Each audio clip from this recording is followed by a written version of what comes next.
வணக்கம் நண்பர்களே. இந்த வருஷ பிறப்புக்கு நம்ம போன இடம் தான் நம்மளோட நேட்டிவ் பிளேஸ் சவரியார்புரம், தூத்துக்குடி மாவட்டத்துக்கு.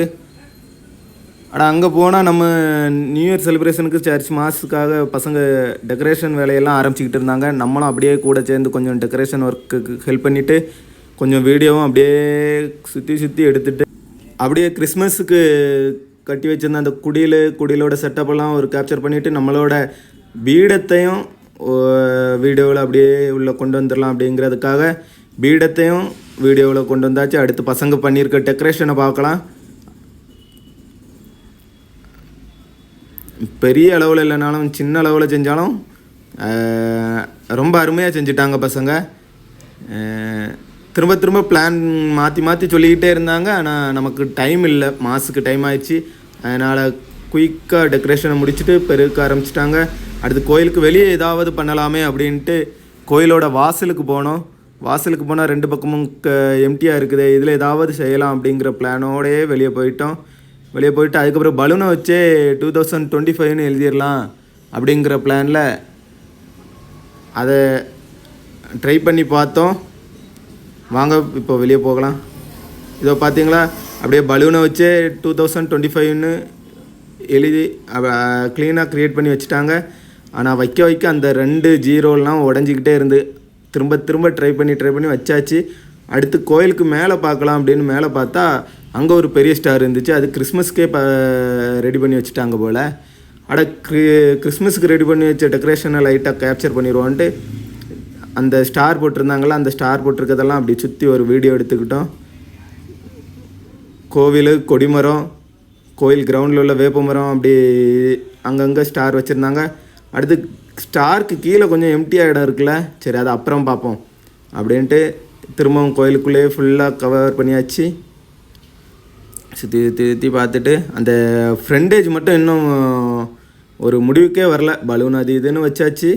ஃப்ரண்டேஜ் 2025 ஒரு வழியாக ஃபினிஷ் பண்ணி முடிச்சிட்டாங்க பசங்க. ஃபினிஷ் பண்ணிவிட்டு பெருக்கவும் ஆரம்பித்தாச்சு.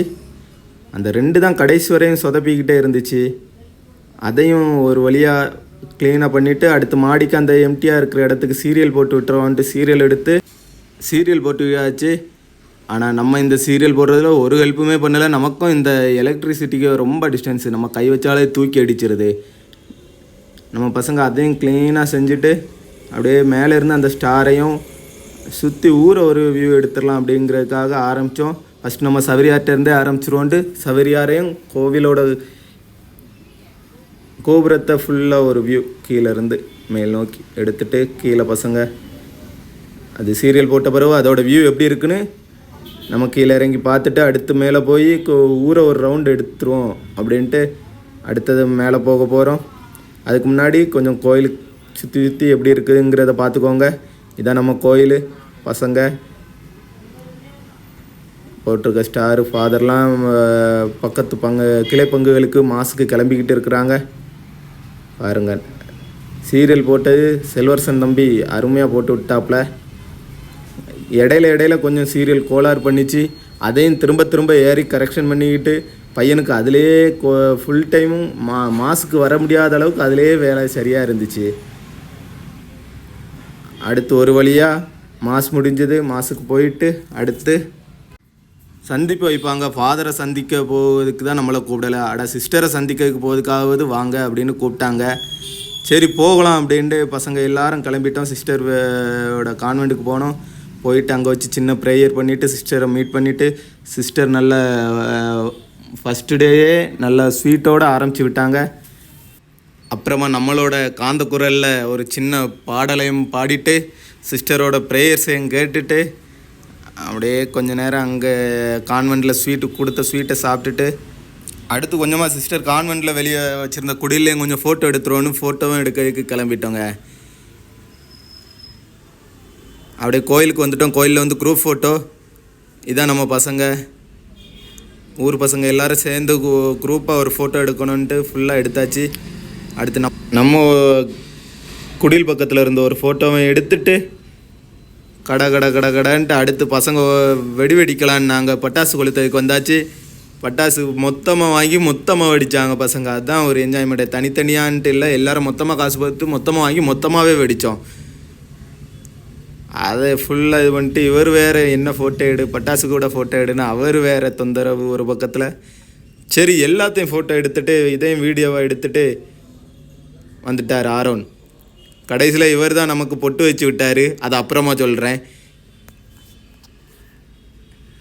சுற்றி சுற்றி பட்டாசு வெடிச்சிட்டு ஒருத்தர் மேலே ஒருத்தர் தூக்கி போட்டு விளையாண்டுக்கிட்டு. ஆமாங்க, சின்ன வயசுலலாம் நாங்கள் ஒரே ஒரு 10 ரூபா பாக்கெட்டு ஓலைப்படக்கை வாங்கி வச்சுக்கிட்டு ஒரு நாள் ஃபுல்லாக வச்சு வெடிச்சிக்கிட்டு இருப்போம். இப்போ 4000 ரூபா பட்டாசு 1 மணி நேரம் கூட பத்த மாட்டேங்குது. ஆனால் அப்போ அந்த 10 ரூபா பாக்கெட்டை வச்சுக்கிட்டே கிறிஸ்மஸை முடிச்சிருவோங்க. இங்கே சென்னையிலலாம் நம்ம தீபாவளிக்கு தானே பட்டாசு வெடிப்போம். எங்கள் ஊரில் தீபாவளிக்கெலாம் அவ்வளோவா வெடிக்கிறது இல்லை, கிறிஸ்மஸுக்கு தான் பட்டாசுன்னு. அதுவும் அதில் வாங்கிட்டு பாதி மிச்சத்தை வேறு வச்சு நியூ இயர் அன்னைக்கு வேறு வச்சு வெடிப்போம். அதெல்லாம் நினச்சா அது ஒரு காலம். இப்போ பட்டாசு வாங்கிறதுக்கு நம்மகிட்ட காசு இருக்குது, ஆனால் பட்டாசு வெடிக்கிறதுக்கு மனசு இல்லை அப்படிங்கிற மாதிரி ஆகிப்போச்சு. அப்படியே பசங்களை சுற்றி சுற்றி சுற்றி எடுத்துகிட்டு எல்லாம் சைலண்டாக இருந்த மாதிரி இருக்கும். ஆளுக்கு ஒவ்வொரு பட்டாசு பாக்கெட் வச்சுருப்பாங்க. டப்புன்னு பக்கத்தில் போகும்போது காலுள்ள போட்டுருந்தாங்க. பயந்தே தான் வீடியோ எடுக்க வேண்டியதாகிடுச்சு. சரி நான் சுற்றுறேன்ட்டு ஆரம்பித்தாங்க. ஆரம்பத்தில் இந்த நூல் பட்டாசில் தான் ஆரம்பித்தாங்க. திரும்ப கொண்டு வந்து மொத்தமாக சட்டை கிட்டையெல்லாம் ஓட்டையாக்கி விட்டு போயிட்டான் அவனை. பாருங்க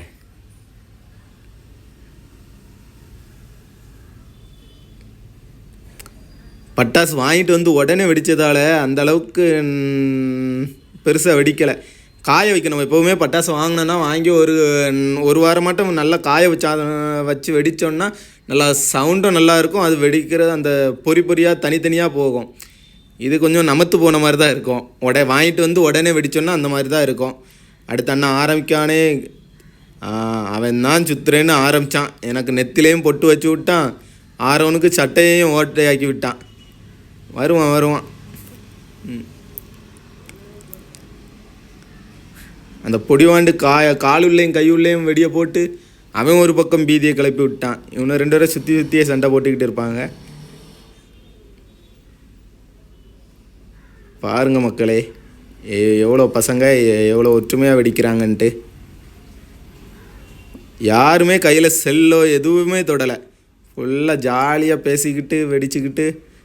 ஆரோன் நல்லா தான் ஃபோட்டோவுக்கு போஸு கொடுத்தான். கடைசியில் சட்டை ஃபுல்லாக ஓட்டையாக வாங்கிட்டு போனான்.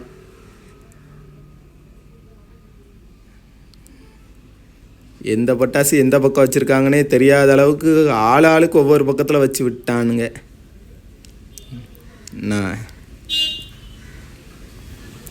அடே பட்டாசு வெடித்தது போதண்டா, அடுத்த வேலையை பார்க்கலான்ட்டு கத்துனேன் கதறினேன். ஒருத்தனும் கேட்கலையே.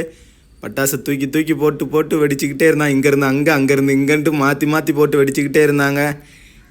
அவங்க என்னமோ ஜாலியாக தான் இருந்தாங்க. நமக்கு பக்குன்னு இருந்துச்சு, இங்கே தூக்கி போட்டுருவாங்களோன்னு. நான் உட்கார்ந்துக்கிட்டே வேலையை நான் கொண்டு வந்துட்டாங்களா, இதைத்தான் சுத்துறேன்ட்டு பொட்டு வச்சு விட்டான். சட்டை ஃபுல்லாக ஓட்டையை போட்டு விட்டான்.